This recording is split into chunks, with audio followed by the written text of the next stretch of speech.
45. rocznica pontyfikatu papieża Polaka. W związku z tym Przystanek Ameryka pojawił się w Narodowym Sanktuarium Jana Pawła II w Waszyngtonie. W dzisiejszym spotkaniu opowieść o tym niezwykłym miejscu.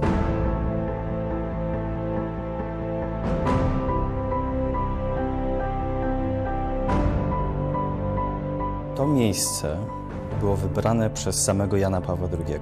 Powiedział, że nie chce tego miejsca w Detroit, nie chce tego miejsca w Nowym Jorku, czy w Rzymie lub nawet i w Krakowie.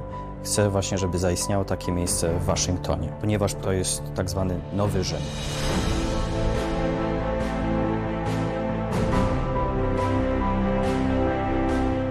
To było centrum kultury na samym początku, a dzisiaj to jest Sanktuarium Jana Pawła II i to zafundowali rycerze Kolumba od samego początku.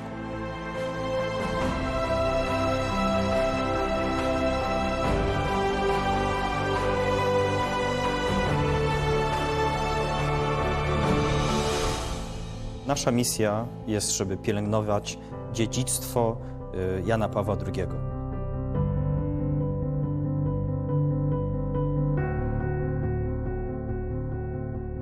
We really want to drive home the personalism of John Paul II, that each human being is made in the image and likeness of God, unique and unrepeatable, and there's a lot behind that, right? In the destruction of the human person, especially in this age, John Paul saw as the major issue. And so he saw the main problem right now as a philosophical problem with regard to the human person.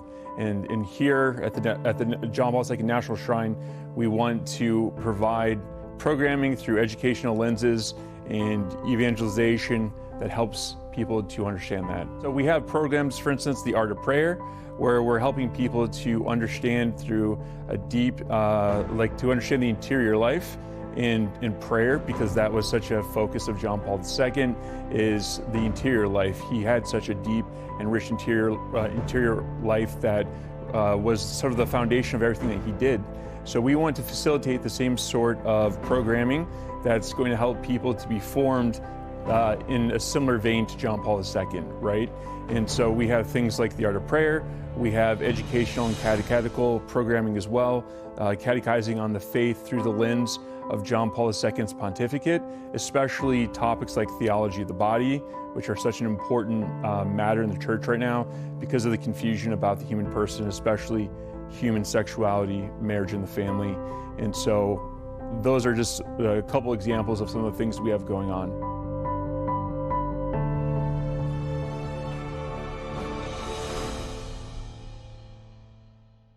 This location is incredibly important for the modern church, especially the American church, because it shows us that traditional styles of faith in taking pilgrimages, in venerating relics, they're not dead. They're very much alive. They're very much central in what we do here, and that the sacraments are the center of our operations, and that we exist to share his legacy, and that we exist to share the feeling of hopefulness and just a brighter tomorrow that he brought. And the church here needs that now.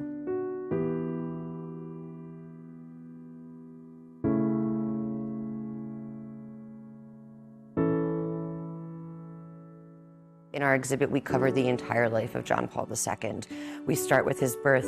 We follow him through the war.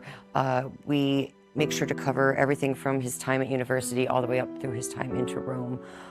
It's incredibly in-depth, and it also tries to cover the tremendous life experiences and tragedies that he overcame.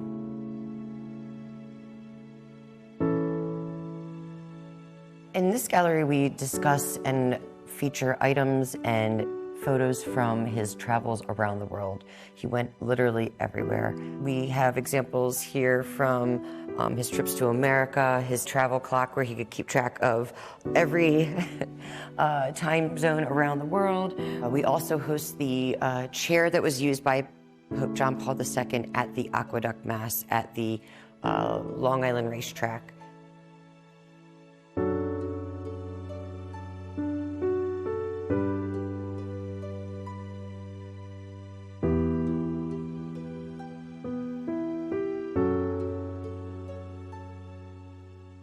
It's his white cassock and red cape, as well as his well-loved and well-worn red shoes.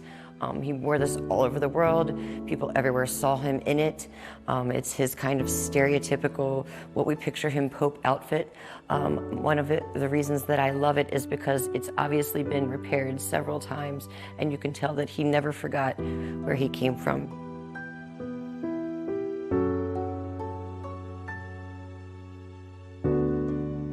Here in this room, we feature the 9-day pilgrimage to Poland that John Paul II made. We feature icons of Our Lady of Częstochowa.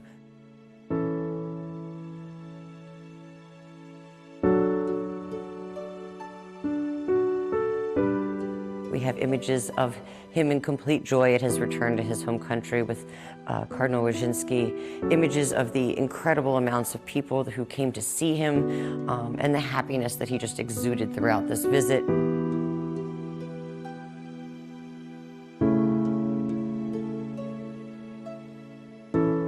The majority of the items here came directly from the Vatican.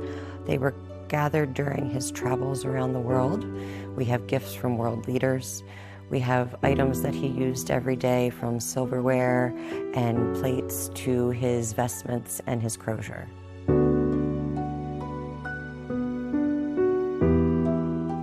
It's over 10,000 items. So there's quite the variety, as well as handwritten documents that have never been seen by researchers.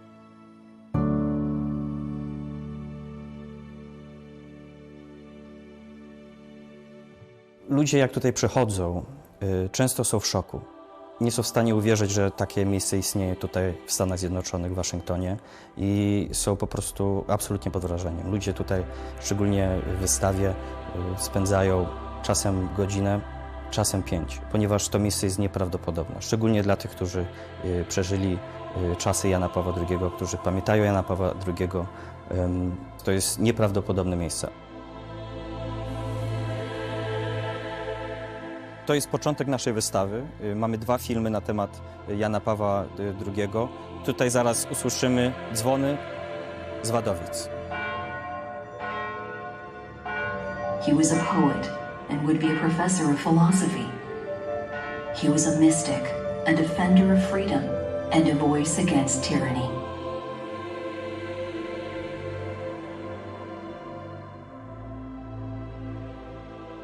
Na naszym terenie mamy 2 pomniki. Artysta tych pomników to jest niejeden Charles Fagan, który też zrobił pomnik Ronalda Reagana w jego bibliotece prezydenckiej oraz na lotnisku tutaj w Waszyngtonie DC. Nasze sanktuarium to jest nie tylko wystawa, jest też oś czasu, gdzie mamy zdjęcia, życiorys w zdjęciach właśnie Jana Pawła II. Jest też kaplica i kościół.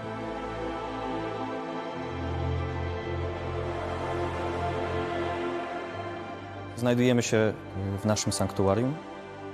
Tu mamy relikwie krwi Jana Pawła II oraz ołtarz, w którym są relikwie 3 polskich świętych.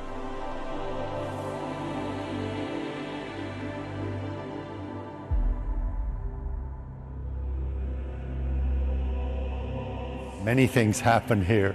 We have almost 100,000 people come to visit us each year, and they come for events, special events, whether it's galas or to learn about St. John Paul II. And we also have sacraments. We have Mass every day, the sacrament of confession, and we have regular communities that come to visit us. We also have many people who come on pilgrimage to visit the St. John Paul II National Shrine. We invite everybody to come. Most of those who come are Catholic. Last week, we had 4 Buddhist monks come to visit, along with a large high school where most of the students are not Catholic. So we have people from all around the world come to visit us. The staff is about 25 to 30, depending upon what vacancies there may be at the time. We have folks who work in different capacities, folks who run events, folks who are focused on developing the mission and ministry, folks who are involved in the operations of the place. Wśród tych, którzy pracują na rzecz Narodowego Sanktuarium, są siostry Matki Bożej Miłosierdzia. Tak, przyjechałyśmy tu w 2016 roku, żeby tu właśnie, w Sanktuarium Świętego Jana Pawła, głosić orędzie Bożego Miłosierdzia do ludzi, pielgrzymów, którzy przychodzą tu, do tego miejsca, ale także wyjeżdżamy do parafii, szkół, na kongresy, żeby tam mówić o orędziu przekazanym przez Pana Jezusa siostrze Faustynie. Ojciec Święty jest papieżem Bożego Miłosierdzia, jest apostołem Bożego Miłosierdzia i nie wahałabym się powiedzieć, że Jan Paweł II i święta siostra Faustyna to jak takie dwa słupy światła w Kościele, które bardzo mocno mówią nam o Bożym Miłosierdziu. Jest to właśnie dzieło Bożego Miłosierdzia, że nasze zgromadzenie zostało tu zaproszone i że w tym miejscu, w Waszyngtonie, w stolicy Stanów Zjednoczonych, miejscu, powiedziałabym, strategicznym, pod wieloma względami, możemy być narzędziami w ręku Pana Jezusa i stąd przekazywać to orędzie na Stany Zjednoczone i dalej. This place is as Polish as is necessary to explain John Paul II. And to understand a person, you have to understand where they come from. And so there is an emphasis here in understanding Polish culture, in understanding all of the trials and tribulations that Poland went through as a country over the course of 1,000 years. And that's reflected in our exhibit. And certainly, to understand John Paul II, you need to understand Poland. And you need to understand Polish history, Polish literature, Polish poetry. A lot of the cultural richness that he brings to the table comes directly from him being a Pole. And a lot of Americans took to that so readily. Whether or not they realize it comes from the richness of Poland itself and the cultural fabric there, I do not know. But I really believe that's a part of John Paul's charm. There's so many things that his spirit carries through in how we deal with things today, and how he still inspires people with how to manage their troubles, their concerns. He went through so many things and constantly came out positive, encouraging, hopeful, and we can all use that right now. His energy and love for the people and love and involvement in the events of the world is a witness to me personally, and I am honored to share that witness with others who come here. His message is universal. His message focuses on especially the dignity of all human persons, and that resonates with people of all cultures. Again, that message has been enculturated in so many different cultures and nations, and that's reflected in how many people come here, and in the fact that we hope to draw folks from all over the world. So we invite people to come from anywhere and everywhere to participate in that message of the Polish Pope. To miejsce jest międzynarodowe, absolutnie, ale jest tutaj, ma korzenie polskie. Narodowe Sanktuarium Jana Pawła II. Miejsce, które trzeba odwiedzić podczas wizyty w Waszyngtonie. To tyle w naszym dzisiejszym spotkaniu. Zapraszam na kolejny Przystanek Ameryka.